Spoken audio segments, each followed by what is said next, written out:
Well, good morning, everybody. You know, all over the internet these days, you can find life hacks. You guys like life hacks, little shortcuts. What they are, they're little workarounds, things that can save us time, can save us effort, save us money. There are a lot of economists who are telling us that there are things we can do to replace a lot of the items that we spend money on in our homes. For cleaning products, for example, we can use baking soda, white vinegar, salt to replace a lot of sometimes expensive and dangerous cleaning products. I listened to one fellow who was talking about some over-the-counter medications like Preparation H. He said if you have to use that medication, it's kind of expensive. He said, you can get the same effectiveness and results by using something much cheaper like Jergens hand cream. And I was amazed by that. I thought, I think the trick there is getting the pump dispenser position just right. That's really the tricky part. But these are life hacks, So what I do is I talk about the emotional. I talk about the feelings and joyfulness. Is there a shortcut to bring more happiness, well-being to work teams? Well, let me ask this question. How many would agree with this statement that if I get joy out of what I do, I tend to be better at what I do? How many agree with that? Yeah, so we know that that's a great indicator of somebody who's really going to do well at what they do. And so what are some of the things that we can do to intentionally boost that joy? That's always my question. That's what I'm pursuing. We think about our physical health a lot, and we know that there are certain processes that we can choose that will absolutely create results. I know that when I choose what it is I eat, my physical intake is going to have an effect. I eat enough of those Little Debbies that Al was handing out, then you know what? I'm going to see some results from that. It won't be the results I want, but they're undeniable. That's going to happen. But we don't think a lot of times about sometimes the emotional intake, the mental intake, the words that we speak. There was some research just published recently by a doctor by the name of James Pennebaker.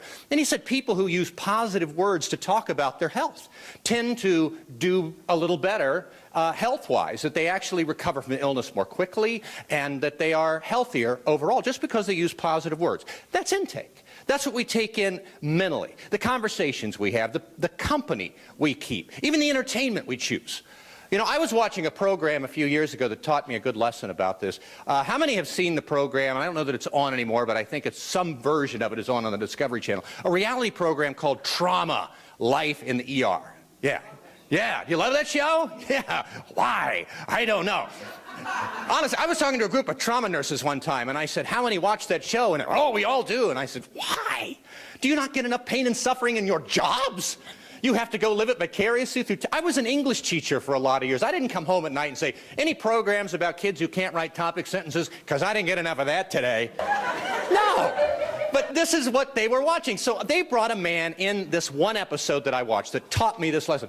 He had, and raise your hand if you saw this episode so people know I'm not making it up. He had a 9-inch knife in his head. You saw it. Yes, right? Not making it up. 9-inch knife in his head. They actually had an x-ray of his skull in profile, knife in the head. And I looked at that, I was horrified, and I thought, I don't know much about medicine. Do you really need an x-ray to diagnose that particular problem? Right, did they come back like, Bob, we have the pictures back, and I think we've tracked down the source of that discomfort. According to this, you have a big knife in your head. Did you see that? So the difficulty was, what do we do? So they brought together, because if you just touch it, he could die. So you can't walk up there like, I am Arthur, King of the Britons, and yank it out of there. You've got to be delicate. So they brought together a team of neurosurgeons to talk about, what do we do? One of them actually floated the possibility, again, not making it up. What if we left it in? That's an option? How did he get in here? I couldn't believe it, and they didn't do that. They actually were able to remove the knife, and the man made a pretty amazing recovery. But I thought, what if they'd done that? How would you even break the news to the patient, that's the direction you're going? Would you come in with kind of a good news, bad news approach? Bob, we have some good news and some bad news. The good news is your hat's not going to blow off so often. There is a downside, though. You're going to want to avoid thunderstorms and horseshoe tournaments. That's really off the old bucket list. So I was horrified. I didn't sleep that night because all I could see was this knife in this man's head. I was horrified. And I realized that was mental intake, and it was causing me stress. It was eroding my joy. Is it right for everyone? No. You have your own set of sensibilities. But for me, that was a choice I had to make.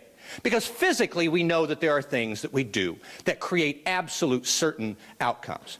Now, summer is over, and of course, during the summer, you saw a lot of men out in their neighborhoods cutting their grass. And what do men do when it's hot out and they're cutting? They strip their shirts off, right? And there are two kinds of men who do this. There are men who are just proud of their bodies, and then there are men who really shouldn't, right? It's not a mutually exclusive group. A lot of men think they look pretty good. Because I tell you, this is the thing about men. We are all pretty happy with what we see. We are. I mean, women, they will stand in front of a mirror and go like, look, I've got crow's feet, I got pit pudge, I got muffin top, I got cankles. Men, we step out of the shower. I don't care. You could look like a garden gnome reflected in a car window. Doesn't matter. We're going to stand in front of the mirror going, not bad. You know? So, I have a friend of mine he's one of these guys who is really fit. So I asked him one day, I said, what do you do? What's that process? You know, I would like to look like that. Well, this guy is from, like a lot of the folks here today, he has this wonderful southern accent, you know. And I love to hear him talk, because everything he says sounds so nice and hospitable. He can say, why don't you get off my lawn? You go, thank you. You know, it feels nice. So he said, well, Dave, what I do is I just pump iron, lift weights. He goes, I could take you down to the gym. He says, in fact, I could show you 6 basic exercises, work every major muscle group in your body. Why? 24 workout hours. You could have a body you'd be proud of. Finally, which I didn't think was necessary. But I was excited because I thought, 24 hours, I'm going to be buff by the weekend. This is awesome. And then I learned workout hours are like dog years, not the same measurement of time. It's 1 hour each day, 3 days a week for 8 weeks. That's how long it takes to see a result. But I went, and he said, now the first thing we're going to do is we're going to work on the lower body muscles. He says, so we're going to start with some squats. Now, you know what squats are? I put the barbell on the shoulder, squat way down, come back up. And it hurt. But I did it, and I got up, and I said, I did it. He said, well, don't get too excited. That's just one. He said, we're going to do 9 more of those in our first set. And then we're going to do 5 other exercises, do 3 sets each, right? So I did that math in my head, and the answer was, no, we ain't. There's no way that is happening today or any other day. But I tried. I got through maybe, I don't know, 6, 7 more of these. And I'm pushing, sweat is in my face, pain shooting down all the muscles in my lower body. Finally, I stopped, and I said, what do we get out of this exercise? He says, Dave, you do this exercise for the next 8 weeks, you're going to have a butt that'll crack walnuts. I said, that's what we're working toward? I put the weight down. I said, I don't want one. I said, it's just not a skill I see myself using all that often, you know. Not even as a party trick, I don't think, honestly. But my question is this. If I had continued with that, is there any doubt at all that I would have seen a result? No, absolutely. You know why? Because it's a process. And processes, when we trust a certain process to create a certain definite outcome, then that makes a reliable process. So what I'm always looking for, what are reliable processes that can get us to that place where we create the kind of joy that can make us more effective in the way that we connect with each other and more effective with how we provide service and create culture. And I find that, you know, that a lot of the organizations I work with, they're talking about their problems. They said, look, we have problems with employee engagement, which we know 70% of employees in the workforce out there are not fully engaged in what they do. That doesn't change year after year. Then only 7% say that they fully trust their coworkers and their leaders to have their backs. So the workplace is broken. There's a breakdown in relationships. But there are things that we can do. Right now, I'm going to ask you to do me a little favor here. I want you to turn to somebody beside you, behind you. They've got name tags on. Use their name, and I want you to thank them warmly for coming here today. All right, go ahead. Somebody have some thanks. I feel good. And I've got to ask something. I have never asked a group to do that where they just did the request and thank you. They didn't do that.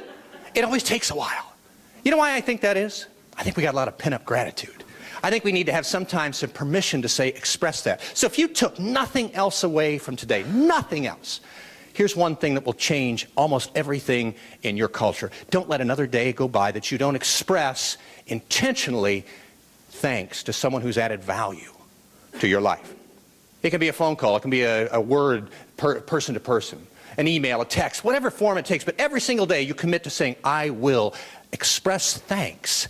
And that is one thing that's a joy hack because it changes relationships, connections, it changes cultures.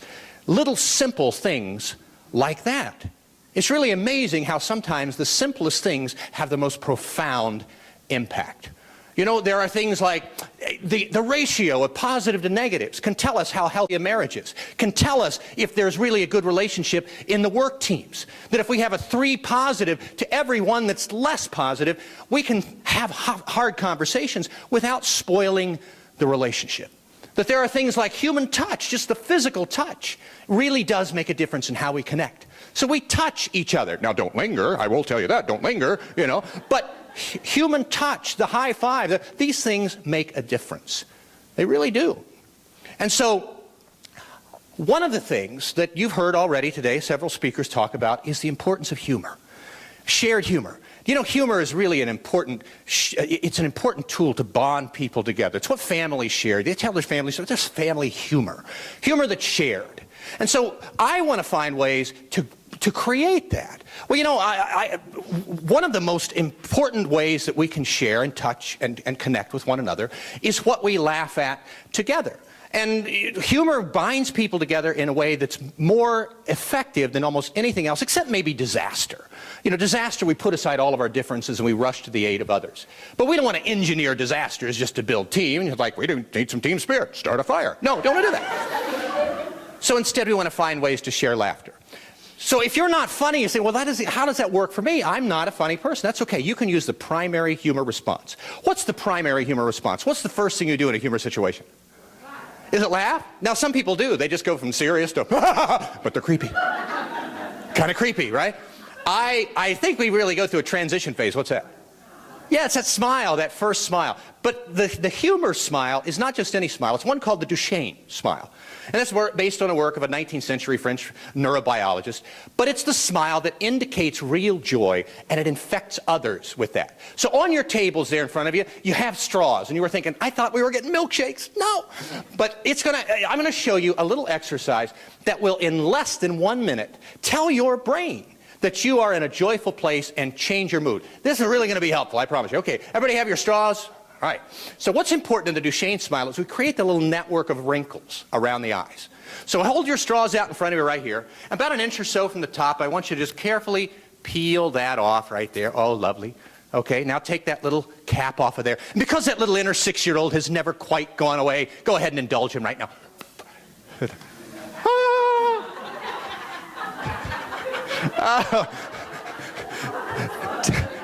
Hey, Mike, tell Nito I'll clean this up, okay? All right, now here's what I want you to do. I want you to take your straw. I want you to place it lightly between your teeth, all right? And what I'm going to ask you to do is just continually push that straw backwards, but don't let your upper lip touch it, all right? All right, as far as you can go. You go farther, go a little farther. Because the farther back you go without letting the upper lip touch, the more Duchenne smile you show. That's it. Now, all you have to do is hold that for 1 minute. Now think about what you could do with this. You have people you probably work with who are negative. They want to come and they would dump on you all their problems. Keep some straws handy, right?